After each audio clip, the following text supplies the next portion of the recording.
Добрый вечер, дорогие телезрители.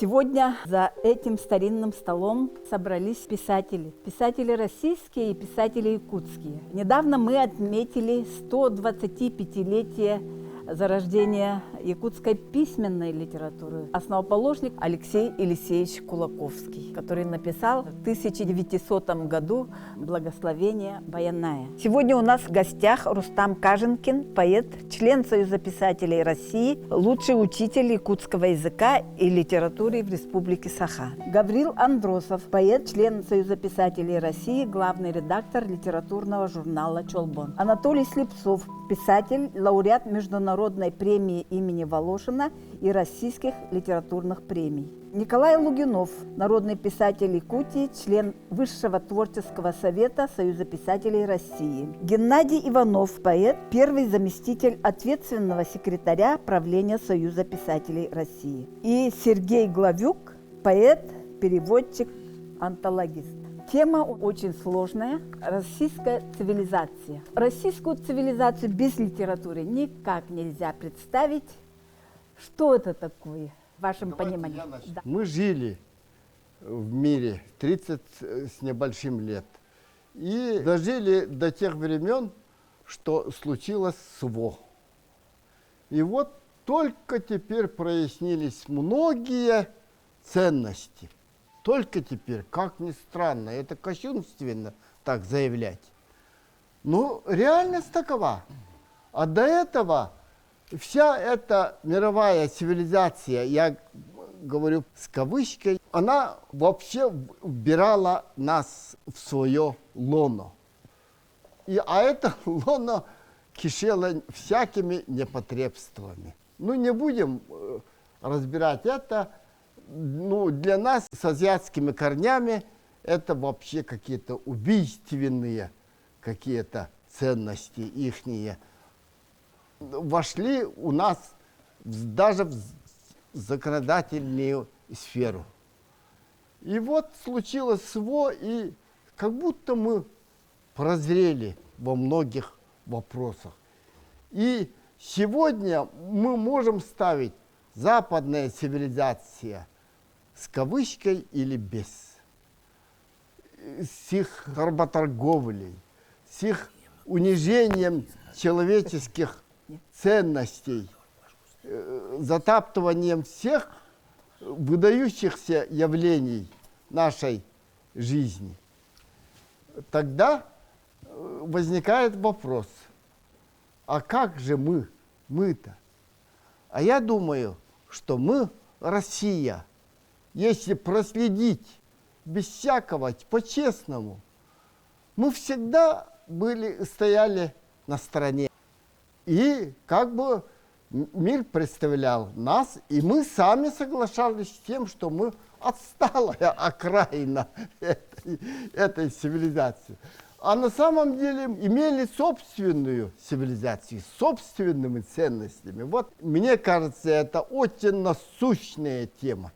А Россия сегодня? Россия сегодня на распутье. Если говорить Россия сегодня и Россия как цивилизация, то сегодня русская цивилизация – это цивилизация одновременно и русских, и якутов, и даргинцев, и аварцев, и башкир, и татар. Это все русская цивилизация. Вот это вот специальная военная операция, а по сути вот это довольно суровая, так сказать, и испытательная такая война, вот, она показала и подтвердила вот эти мысли, что Россия остается в своей такой доминанте духовной, исторической.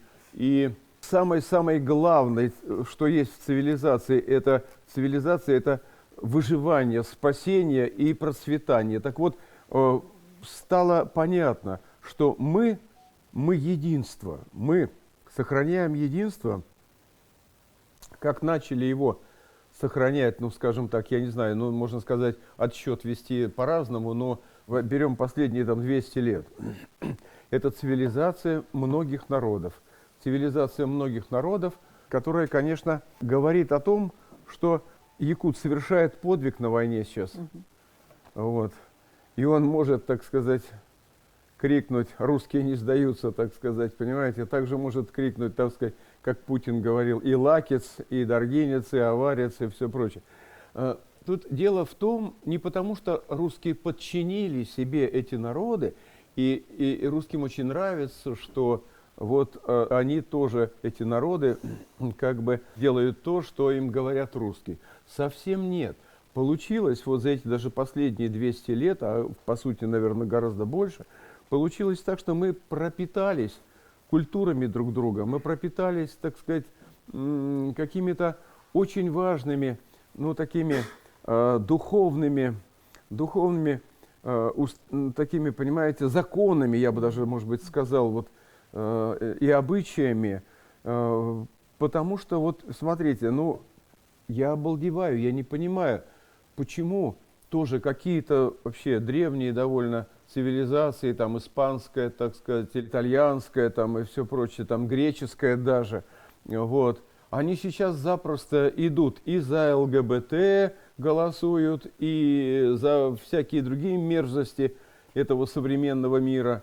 Вот. Они это навязывают и нам, но, что мне очень приятно, очень как-то на душе, куда ни приедешь, в Якутию приедешь, в Башкирию, там, в Татарстан, так сказать, приедешь, там, в Адыгею, куда угодно приедешь, ты везде встречаешь понимание, вот тоже, которое мы, русские, понимаем, что не надо нам ваши мерзости, вот эти извращения этого мира, они нам не нужны, мы их не принимаем. У нас свои традиционные культуры, у нас свое традиционное понимание, значит, и не только отношения мужчин и женщин, но главное, что у нас традиционное понимание, что такое, так сказать, патриотизм, что такое наша Родина, что такое вот это вот наше единство. Вот, поэтому, если вот кратко отвечать сегодня, то для меня очень понятно, что сегодня русская цивилизация – это цивилизация единства наших народов, которые объединяет Россия. Вот это вот, я понимаю, что Николай – это его, так сказать, старая идея, правильная идея, идея имперская, что все равно Россия никуда не денется, или она будет империей, или она погибнет. Вот это я согласен абсолютно с этим, что да, русская цивилизация, она имеет имперские свойства и имперское, так сказать, будущее. Это безусловно. Но самое главное на сегодняшний момент, если говорить актуально, это актуальность в единстве. Геннадий Викторович сказал, что сила русской цивилизации в единстве. А вы как думаете? Чисто с литературной колокольни я хочу сказать, через русскую цивилизацию вот собирается, вот объединяется мое поколение молодых писателей, которые выросли, оформились в своих регионах, через творческую призму прошли, что вот надо объединяться, и была общая большая цель. Поэтому мои друзья-писатели, кто-то из Вологды, кто-то из Мурманска, кто-то из Татарстана, Башкортостана, из Тувы, Бурятии, все разных национальностей, но у них общая объединяющая сила – это служение литературе, а эта литература – это уже как бы идеология нашей общей Родины. Куда бы уже мы не переехали, Псков, Санкт-Петербург, Новгород и так далее, там тоже понятие россиянин, то, что ты вот тоже из России, конечно, первая фраза это вот там вы из Китая там, или из каких-то других азиатских стран, и большое удивление, когда ты разговариваешь на русском языке и тебя полностью понимают, не в плане вот бытовых общений, да, а в плане литературы, в плане культуры. Вот, у нас была в 2015 году поездка по литературным местам. Это молодых писателей. Это города и местности, где вот проживали Пушкин, Ахматова, Достоевский и так далее, да, Гоголь. И мы назвали это путешествие экспедицией в Михайловском. Директор музея-заповедника, как только узнал, что мы из Якутии, он согласился нас принять. В 90-е годы в этот музей приезжал наш первый президент Михаил Ефимович Николаев. И, сами понимаете, какие это были времена, и он волей своей, да, подарил этому музею автобус, пазик подарил. И вот до сих пор помнят, и до сих пор для них вот человек, приехавший из Якутии, это вот такой человек, который очень хорошо понимает великую русскую культуру, великую русскую литературу. От человека к человеку, от визита к визиту. Это все время продолжается, и дай Бог, чтобы никогда не заканчивалось. В прошлом году как раз в это время приезжал Лукин Борис.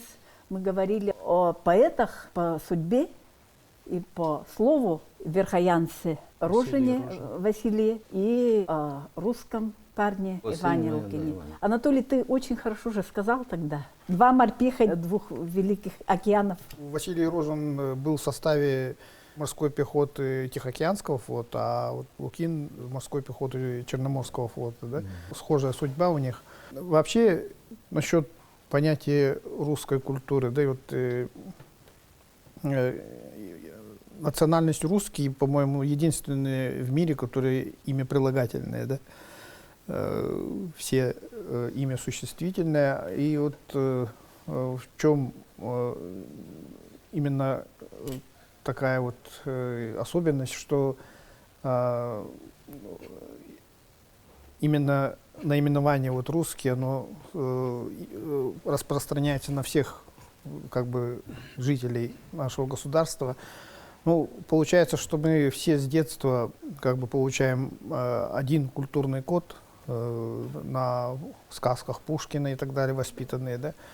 И единственный язык общения на территории России, например, в Дагестане 40 национальностей. И все говорят на русском. Да, и поэтому язык общения у них получается русский. Моя преподавательница в Литинституте говорила, что вот, возможно, это и есть та национальная идея, которую все ищут и не могут найти. На поверхности есть, а увидеть это руководителям государства как-то не получается, что вот именно объединяющая сила вот в этом имеется. И то, что вот народ сейчас, ну, практически весь поднялся в связи с последними событиями, тоже вот показывает.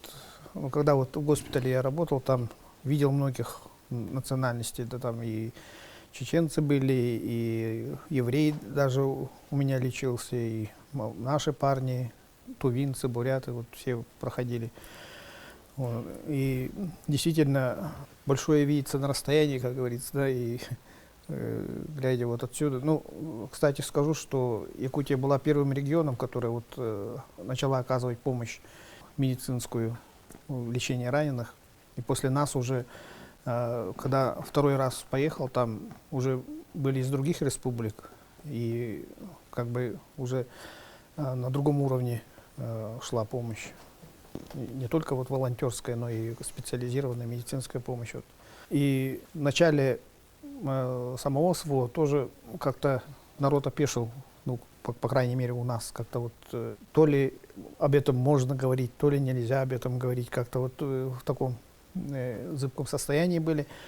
И то, что мы начали эту помощь, как бы, ну, нашему населению как бы открыло глаза, что все-таки это наше дело, не только самого государства, но дело всего народа. Он же хирург, он был очень востребован и лечил раненых, и он подолгу там пребывал с самого начала. Это где-то 22-23 годы. Анатолий, в эти дни юбилей Пирогова, великого хирурга, так сказать, да. А он мой земляк, так сказать, или я его земляк, так сказать, да. Он с Пензы? Из Тверской губернии. Нет, Тверская губерния. В Пензе музей прямо целый. У него музеев много, и памятников много, и все. Но вообще родился он в Максатихе Тверской губернии. Да, так сказать, да, Пирогов, конечно, великий человек, да. И вот. У нас день рождения один. В один день у вас с ним, да? Ну вот видите. Так что Пирогова вы не забудете, да? Анатолий лучший русский писатель, короткого жанра в закрытом литературном конкурсе. Он нескольких закрытых конкурсов. почему дорогого закрытых? стоит. Если бы открытый, никто бы с такой мордой не дал. То, что закрытые, поэтому дали и удивились. Расскажи-ка, как это было? Ну, премия журнала «Москва» была, вот как раз Михаил Михайлович у меня мастером был, и он один рассказ, который обсуждали на семинаре, он сказал, что подай на конкурс, может быть, что-то получится. И я вот подал, и я победил. И, значит, вручение было в Доме журналистов, 60-летие журнала «Москва», и приурочили к юбилею Леонида Бородина, вот, редактора бывшего. Ему 80 лет исполнялось, по-моему. Да, и там, значит, вот пришли на мероприятие, там и его сокамерники выходят на сцену, такие бородатые дедушки, и там вот на зоне мы отмечали день рождения Достоевского, там все такое. Он же монархистом был, что ли, вот сидел за это дело. Да. Мои однокурсницы вышли, и вот первое место, говорят, вот, Анатолий Слепцов. Ну, имя, фамилия вроде бы на русском, и выхожу я, и такой гул по залу прошел.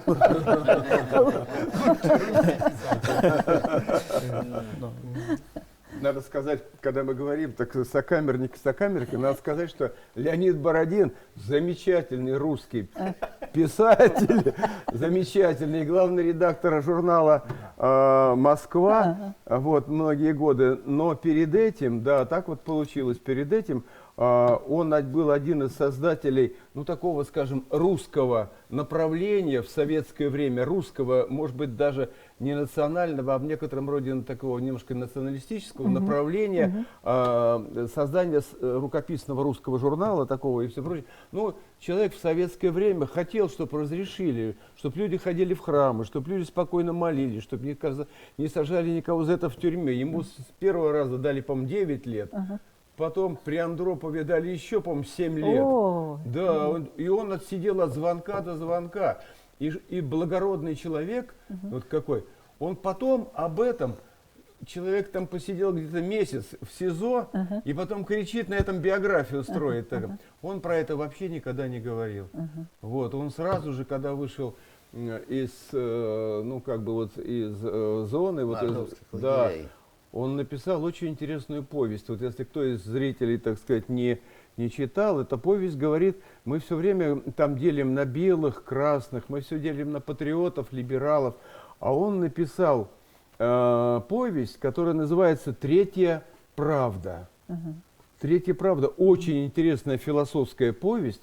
Вот он берет на примере гражданской войны в Сибири, вот, как человек, который и ни к тем, и ни к другим, но хочет жить вот как он, по его как бы внутреннему миру жить, по внутреннему его этническому миру, по его историческому миру. И все. Это очень интересная повесть. Так что вот да, действительно, Вот Бородин. тоже, кстати, рассказ есть, третий вариант на Да? русском языке. Так, и да? там вот воин-якут во время Отечественной войны выбирает жизнь. Выбирает жизнь, правильно, да. Но эхо войны догоняет потом его сына, Да. а потом внука. Мы получается. сегодня ночью летели в самолете, я уже сел в кресло, так сказать, еще в аэропорту в Шереметьево, так сказать, и смотрю, идут два великана, роста так 1,90 м, под 2 метра, идут в парадной форме морской пехоты. Один идет якут с фамилией Иванов, вот.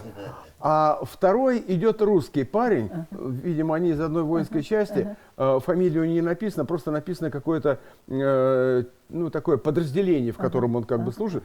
Вот. У этого 3 медали так вот висят, чувствуется, у другого 2 медали.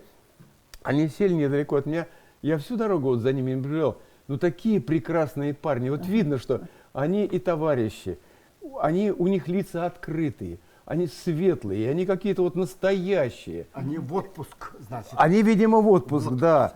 да. А, вот еще Тихоокеанский, морская пехота Тихоокеанская. Да, это наши все Да? тихоокеанские. Наши все. Тихоокеанцы, ребята.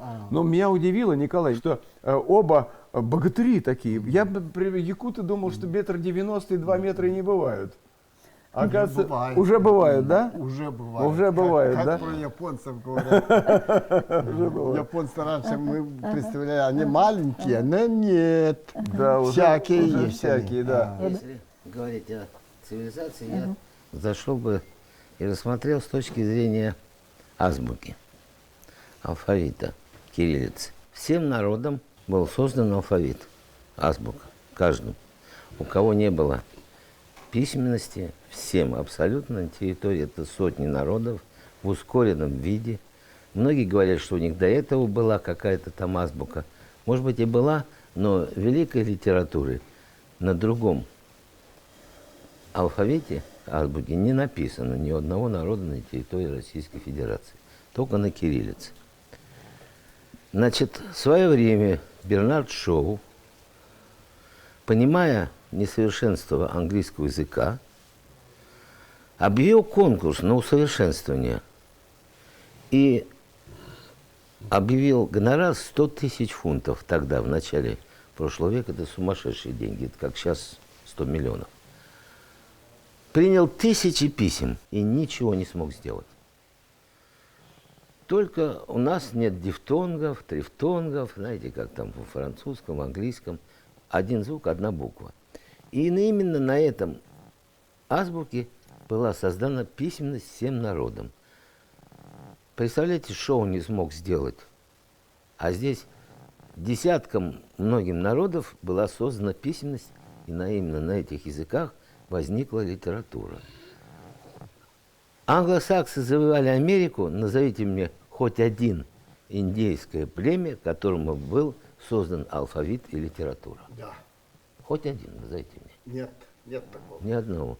Они съедают индейку, на днях съели. Да. А индейка – это символ индейцев. Они едят индейцев, они раздавали отравленное одеяло, чтобы отравить, так сказать. И вот в День Благодарения отпускают одну индейку, а вторую съедают, как Трамп сказал. Эту я отпущу, а вот ту съем. Так вот, на примере азбуки, вот смотрите, развитие русской цивилизации и подход. Англосаксонской все в сравнении познается. И русской цивилизации. Через алфавиты и продвижение. Вот русской письменной литературе больше 1000 лет. Якутской 125 вот отметили. Я всю жизнь занимаюсь литературами народов РСФСР и литературами народов бывшего СССР. И скажу вам, что вы знаете, вот мне сейчас, например, вот русскому человеку, мне сейчас не хватает несколько литератур бывшего СССР. Они вообще здесь не издаются, их нету, я как бы не знаю, о чем они думают, писатели о чем думают. Так же, как исконно русской, скажем так, цивилизации, не в широком смысле, а в узком, тоже нужно обязательно знать, что пишет Лугинов, какой роман он пишет, о чем он пишет, вот выходит, почему он об этом думает, как думает, что думает. Вы понимаете, получилось так, что вот наша цивилизация, она еще доказывает это единство, то, что независимо от того, 1000 лет или 100 лет, нам вместе надо друг друга знать. У нас пытливое такое отношение. Ни один русский писатель, глубокий, серьезный, не додумается до чего додумается вот Лугинов, так сказать, литературе которого письменной, допустим, 125 лет. Это очень важно. Бывают литературы, так сказать, которым даже меньше еще 100 лет. Есть такие литературы. Вон Владимир Санги, так сказать, придумал во второй половине 20 века только своему нивскому народу письменность. Вот. Так же, как и на Кольском полуострове Саама, и у них тоже появилась письменность только во второй половине 20 века. Эти народы, вот мне, например, они мне ценны. Я вижу в них есть что-то такое, что я помню, принимал участие в издании 12-томного собрания сочинений литератур малых народов Севера и Дальнего Востока. И я там какое-то стихотворение там одного поэта, он просто вот описывает колотушкой, бьет рыбу, чтобы, ну, вы знаете, потом от рыбы снимали, одежду шили, так сказать. Тангетес, тангетес, колотушка бьет по коже, тангетес, тангетес. И идет такое довольно длинное стихотворение, он просто рассказывает, но я восхитился, я это стихотворение, потому что вот в русской литературе никто не описал вот это, как отбивают вот эту рыбину, чтобы снять шкуру, чтобы пошить потом одежду. Это фантастика. Это, казалось бы, литература там, ну, молодописьменная, скажем так, недавно письменная только. Но она меня вдохновила, может быть, на многие там какие-то прям свои. Меня из головы не выходит последние строчки одного ханты-мансийского поэта. «Жизнь прожить, не тундру перейти». Ну, русский бы никогда не додумался. Я как прочитал, так думаю, не могу себе Наше, это единое, перейти. наше единое, общее, да. Так что так.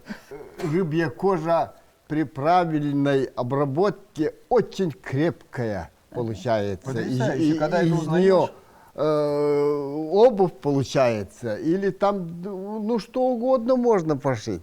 Вообще удивительно. А все это забылось, отошло. Геннадий Викторович один из двух людей, которые связаны с Кулаковским. Вадим Дементьев, может быть, как критик, как деятель. А вот сидит перед нами человек, который был редактором Кулаковского.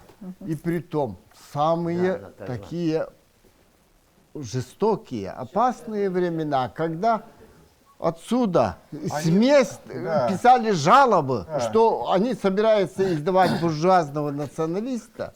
Это удивительно, да? Николай, самые опасные, конечно, времена были, когда расстреливали. Я-то уже был, когда это было издательство «Современник», начало 80-х годов, когда группа якутских представителей интеллигенции во главе с Башариным обратились в ЦК КПСС, чтобы издать на русском языке. А почему тогда решили издать на русском языке?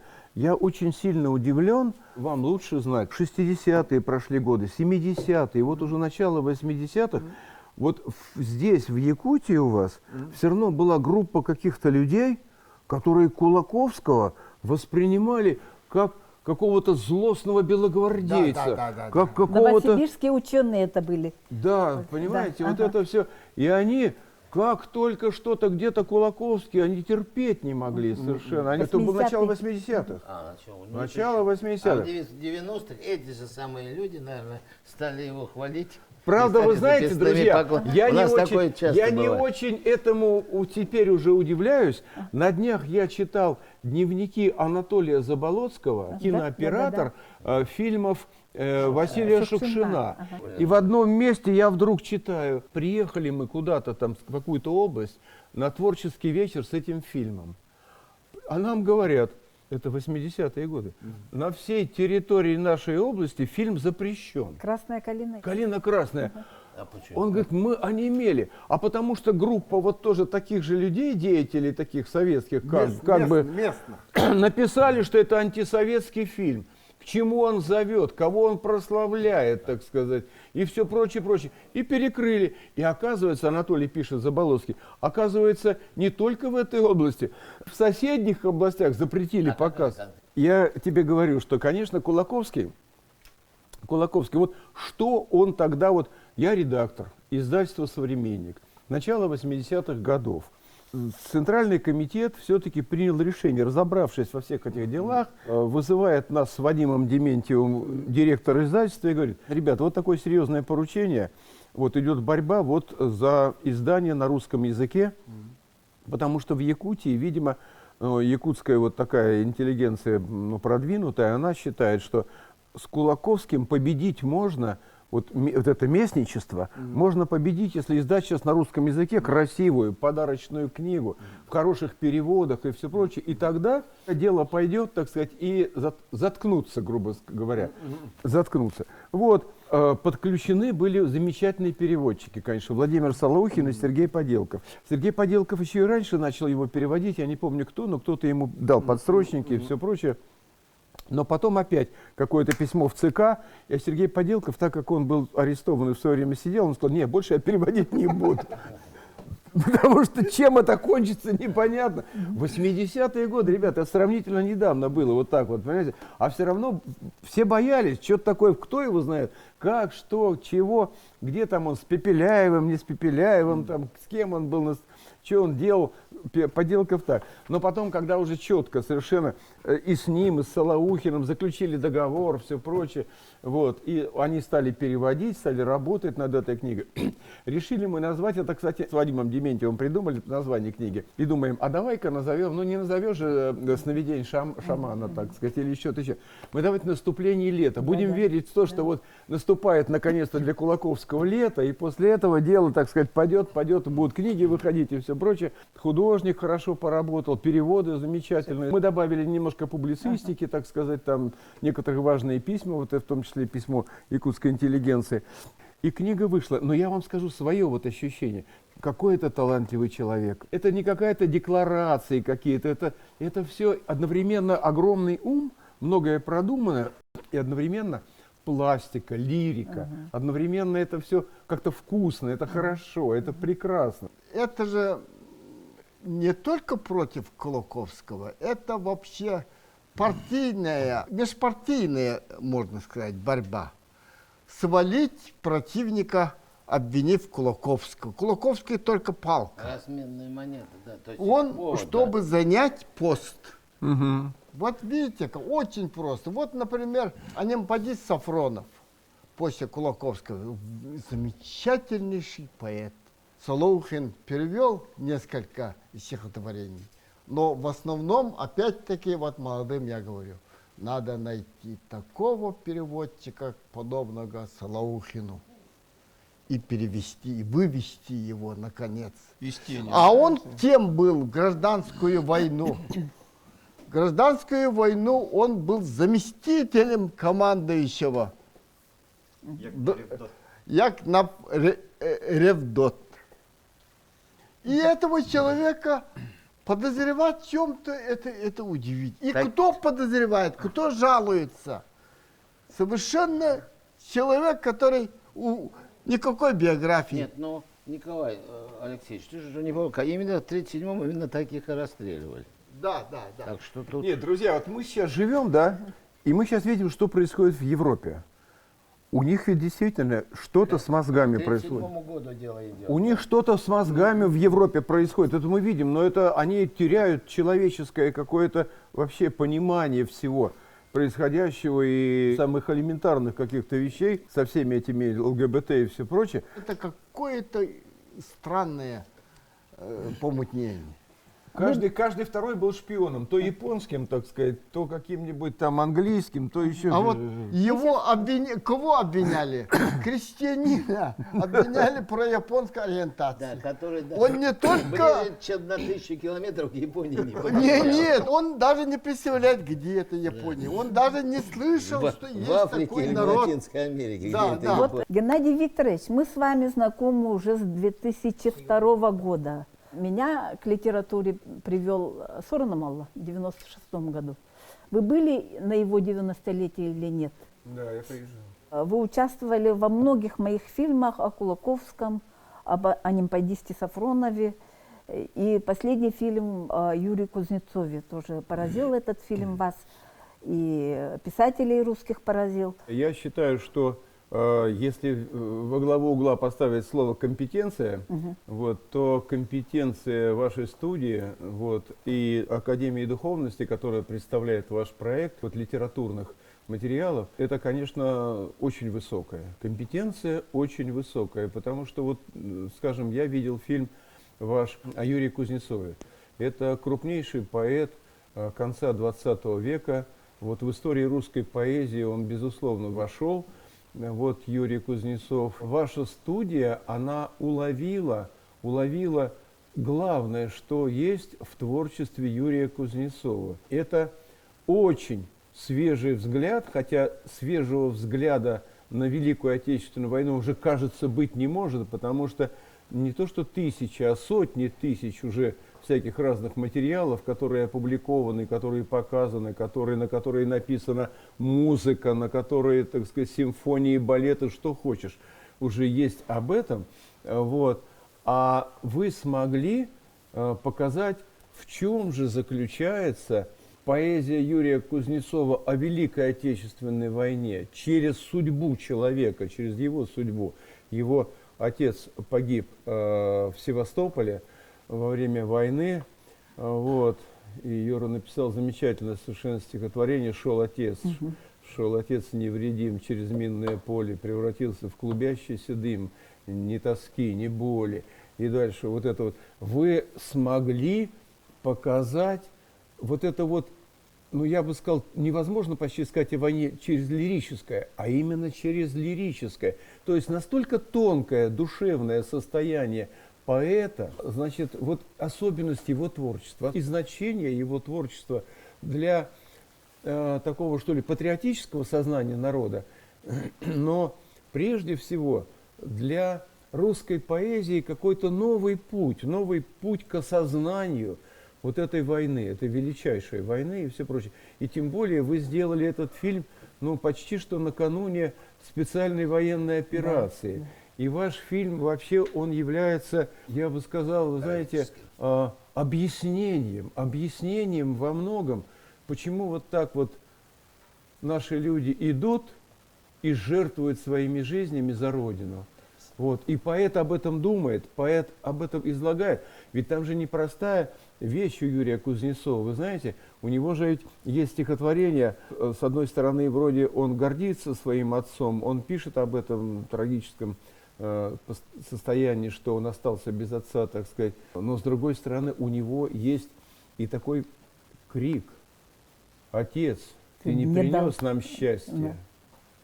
Он погиб за Родину. Это ужас. Но Юрий Кузнецов: «Отец, ты не принес нам счастья». Но что это прекрасно, что в этом хорошее? В этом хорошее то, что у Юрия Кузнецова был поэт, который не боится самых трудных вопросов. Нормальный, глубокий, серьезный русский человек и якутский любой. Он подумает: да, его отец, поэта, не принес счастья, не принес счастья. С одной стороны, семья осталась без этого, но он принес счастье для миллионов других людей, которые родились, которые живут, которые счастливы, которые и все прочее. Понимаете, он заставляет человека думать, он заставляет человека... Вы в этом фильме смогли показать не просто такую, знаете, школьный набросок биографии, а вы показали, я хорошо помню, какие вы находите вот такие вот кадры, так сказать, и в документальной хронике, и во всем. Вы показали всю сложность вот этого русского поэта, который очень глубокий поэт. Но глубокий он не потому, что он говорит правильные вещи, а глубокий потому, что он не боится говорить вещи острые. Острые, осознавать их, вот человек должен понимать и все прочее. Я помню, как вы показывали этот фильм, ваша студия показывала этот фильм и в литературном институте, дальше там, по-моему, в Союзе писателей России, в ЦДЛ, это все было.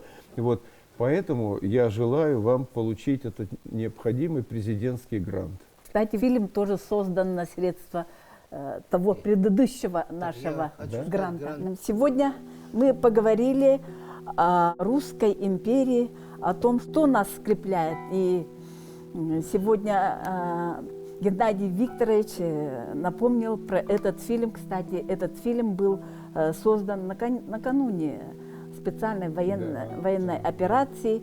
И у нас вот потери тоже общие. Мы же там показали через судьбу Малгиной. Великолепная хроника там была. Якутка, женщина, которая потеряла 5 сыновей своих.